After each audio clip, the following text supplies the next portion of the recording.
തീ അഥവാ അഗ്നിയുടെ കണ്ടെത്തൽ മനുഷ്യചരിത്രത്തിലെ ഏറ്റവും വലിയ മുന്നേറ്റം. വളരെ കാലങ്ങൾക്കു മുമ്പ് ആദിമ മനുഷ്യർക്ക് തീയെക്കുറിച്ച് അറിവില്ലായിരുന്നു. അവർ പച്ചമാംസം തിന്നുകയും തണുപ്പിലും ഇരുട്ടിലും കാട്ടുമൃഗങ്ങളുടെ ഭീഷണിയിലും ജീവിക്കുകയും ചെയ്തു. തീയുടെ കണ്ടുപിടുത്തം, മനുഷ്യരാശിയുടെ വെളിച്ചം. ഒരു ദിവസം കാട്ടിൽ ഇടിമിന്നലേറ്റ് ഒരു വലിയ മരം കത്തുവാൻ തുടങ്ങി. തീയുടെ ചൂട് മൃഗങ്ങളെ അകറ്റുന്നതും സമീപത്തുണ്ടായിരുന്ന മാംസം വേവുന്നതും ആദ്യ മനുഷ്യർ ശ്രദ്ധിച്ചു. തുടർന്നവർ കത്തിക്കൊണ്ടിരിക്കുന്ന മരക്കൊമ്പുകളിൽ നിന്ന് തീ സൂക്ഷിക്കുവാൻ തുടങ്ങി. പിന്നീട് കല്ലുകൾ തമ്മിൽ ശക്തമായി ഉരച്ചപ്പോഴും ഉണങ്ങിയ മരക്കൊമ്പുകൾ തമ്മിൽ വേഗത്തിൽ ഉരച്ചപ്പോഴും തീപ്പൊരി ഉണ്ടാകുന്നത് ആദിമ മനുഷ്യർ ശ്രദ്ധിച്ചു തുടങ്ങി. അങ്ങനെ മനുഷ്യർക്ക് ആവശ്യമായ സമയത്ത് സ്വയം തീയുണ്ടാക്കുവാൻ കഴിയുന്ന അറിവ് അവർക്ക് ലഭിച്ചു.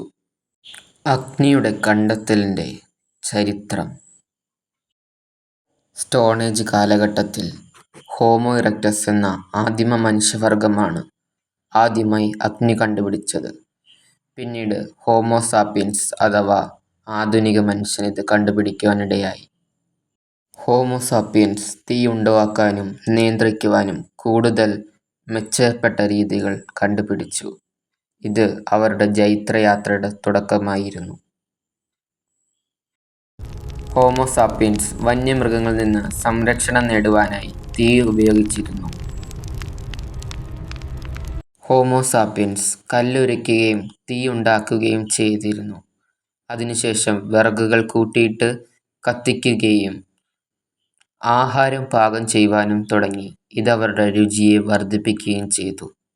തീയുടെ ഉപയോഗങ്ങൾ: 1. തണുപ്പിൽ നിന്ന് സംരക്ഷണം. 2. കാട്ടുമൃഗങ്ങളിൽ നിന്നുള്ള സുരക്ഷ. 3. ഭക്ഷണം പാചകം ചെയ്യൽ.